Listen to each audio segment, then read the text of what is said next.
तो एक पत्रकार होने के नाते मैं ये कह सकता हूँ कि ज्यादा पलड़ा भारी डिंपल यादव की तरफ है। अखिलेश आए हैं, ना 27 में अखिलेश आएंगे और ना 32 में अखिलेश आएंगे। अखिलेश जी का काम खत्म हो चुका, जैसे मायावती जी की पार्टी खत्म हो गई वैसे अखिलेश जी की भी पार्टी खत्म ही समझिए।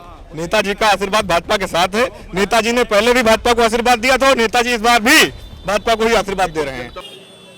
आप देख रहे हैं डेली इंसाइडर और मैं हूं आपके साथ आयुषी। राजनीति लहर तेज हो चुकी है, चुनाव सर पर है और जो चुनावी लहर है वो भी बहुत यूपी में तेज मानी जा रही है।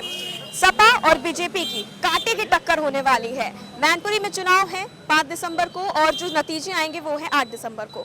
लेकिन जो चुनाव से जो मतदान से पहले जो हाल मचा हुआ है मैनपुरी में वो हम जानेंगे लखनऊ की जनता से कि लखनऊ की जनता मैनपुरी के चुनाव को लेकर क्या कहती है कि बीजेपी या सपा, क्योंकि दोनों के जो खड़े किए गए हैं विपक्ष में वो बड़े ही महत्वपूर्ण है। क्योंकि अगर मैनपुरी में नेताजी का गढ़ है तो वहीं बीजेपी भी अपना पूरा जोर लगा रही है कि वो भी मैनपुरी में अपना दांव खेल सके।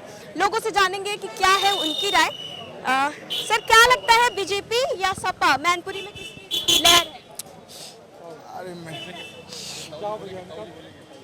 ये बताइए मैनपुरी में किसकी लहर लगती है आपको?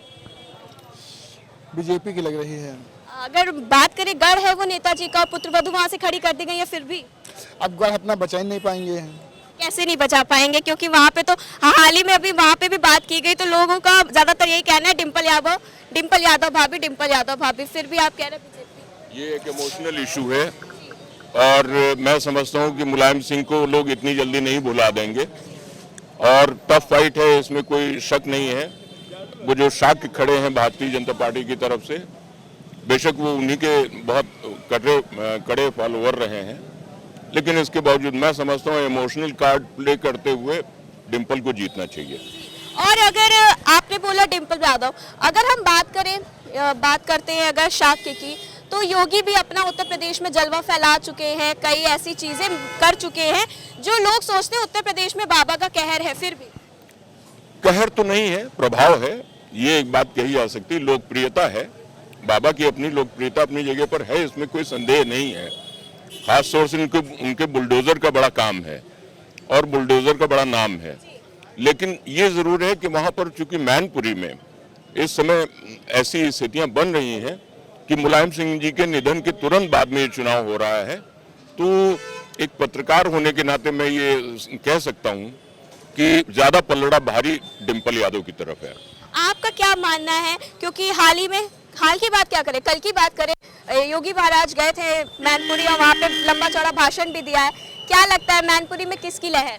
नहीं, डिंपल ही जीतेंगे, जो है उन्हीं की लहर है।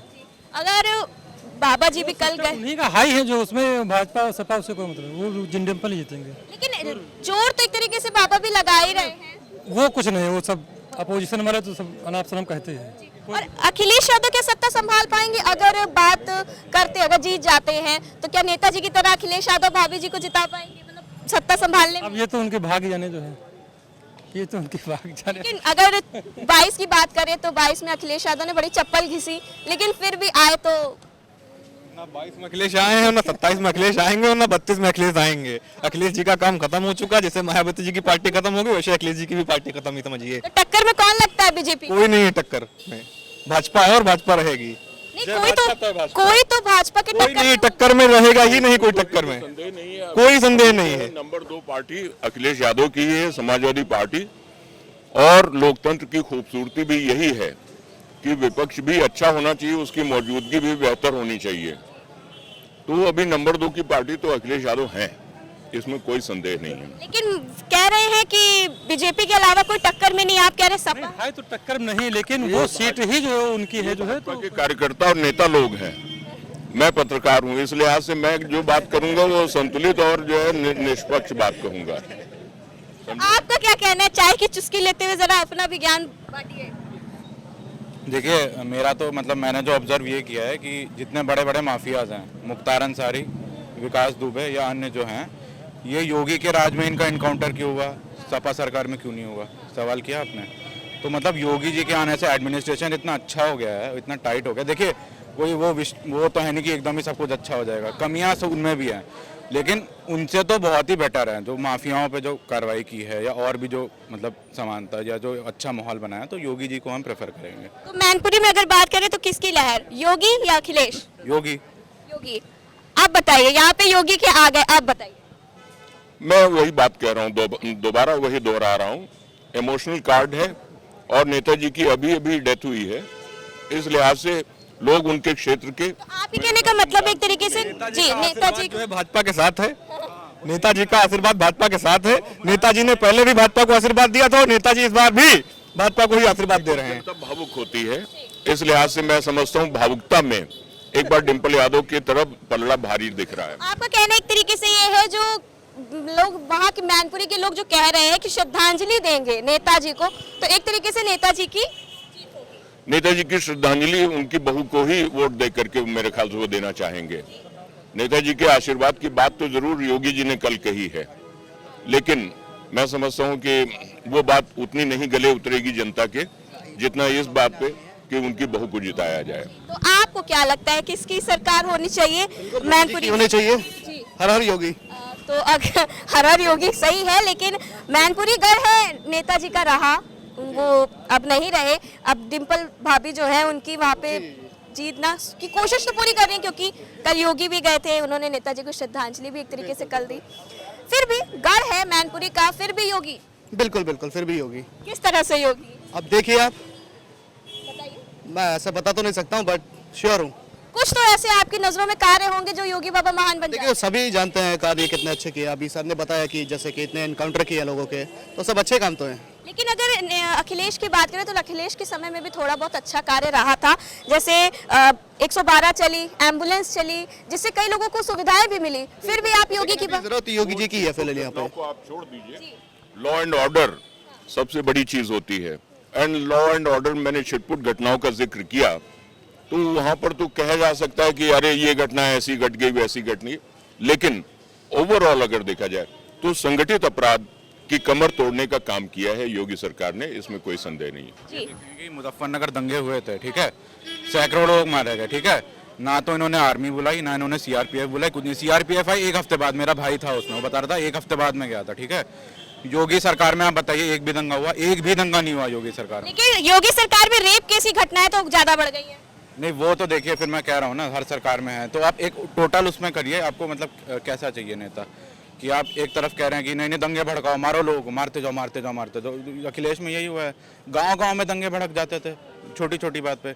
योगी ने देखिए कितना टाइट एडमिनिस्ट्रेशन, वो मतलब अच्छा प्रशासन उन्होंने मेंटेन किया है। और रेप केसेस की बात है, वो एकदम इनसेंसिटिव आदमी नहीं है, उन्होंने भी रोमियो वाला इसके किसमें मना, योगी ने मना कि अखिलेश ने मना है? नहीं, वो बात आपकी कहनी ठीक है, लेकिन अगर प्रशासन कहीं ढीला पड़ रहा है तो वो तो है योगी की सरकार में। हाँ, जिम्मेदारी है उनकी, हम भी उनका विरोध करेंगे और वो सुनेंगे। भाई यही है योगी, मेरे को तो अच्छा लगता है कि वो विरोध को सुनता है। सपा में आप विरोध कीजिए, कोई सुनने वाला नहीं है आपकी।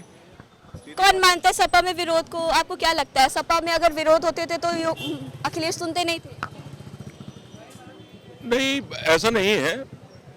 एडमिनिस्ट्रेशन की देखिए, जो भी मुखिया होता है उसकी नीयत ये होती है कि उसका कार्यकाल अच्छा रहे, उसकी छवि अच्छी बने, लेकिन उसकी नीतियों में कहीं ना कहीं कोई ऐसी लोच वाली बात आ जाती है तो उसको क्रियान्वित करने में दिक्कतें आती हैं। वहां पर एक थोड़ा सा जो एक दृढ़ इच्छा शक्ति की जरूरत होती है।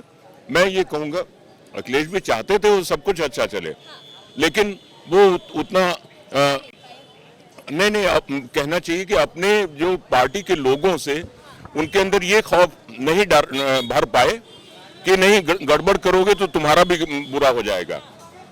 और जबकि भारतीय जनता पार्टी योगी खास तौर से वो कम से कम ये है कि अगर कोई ऐसे एलिमेंट्स भी हैं, ऐसे तत्व भी हैं जो दबंग हैं या कुछ भी, तो वो दब के रहते हैं। ये मेरा एक कहना जरूर। तो मतलब कुल मिला के लहर वहाँ पे मैनपुरी में बीजेपी की है। जी बहुत बहुत शुक्रिया। तो जिस तरह आपने देखा कि लखनऊ की जनता ये जान रही है और ये कह रही है कि मैनपुरी में जो लहर आ चुकी है वो है बीजेपी की, लेकिन पूरा किस्सा क्या है वो तो 5 दिसंबर को पता चलेगा। और जब 5 दिसंबर के बाद 8 दिसंबर को जब नतीजे आएंगे तो ये बहुत ही रोमांचित होने वाला है कि वहाँ जीत किसकी होने वाली है, सपा की या बीजेपी की, क्योंकि कांटे की टक्कर बनी हुई है डिम्पल भाभी में और शाक्य समाज के रघुराज सिंह में। ये बड़ी चुनौती, बड़ी बात होने वाली, क्योंकि नेताजी का गढ़ है और बीजेपी ने एक बड़ा मुद्दा वहां खड़ा किया है। हाल ही में योगी महाराज भी गए थे वहां पे और बात भी किया और नेताजी को श्रद्धांजलि भी दी। ये एक बड़ी चीज है, लेकिन 8 दिसंबर को फाइनल हो जाएगा कि जीत किसकी है। वीडियो जर्नलिस्ट बाबूलाल के साथ मैं Ayushi, daily insider, Lucknow. UP और देश दुनिया की तमाम ताजा तरीन खबरों के लिए गूगल प्ले स्टोर से आज ही डाउनलोड करें हमारा तेजी से उभरता न्यूज ऐप डेली इंसाइडर।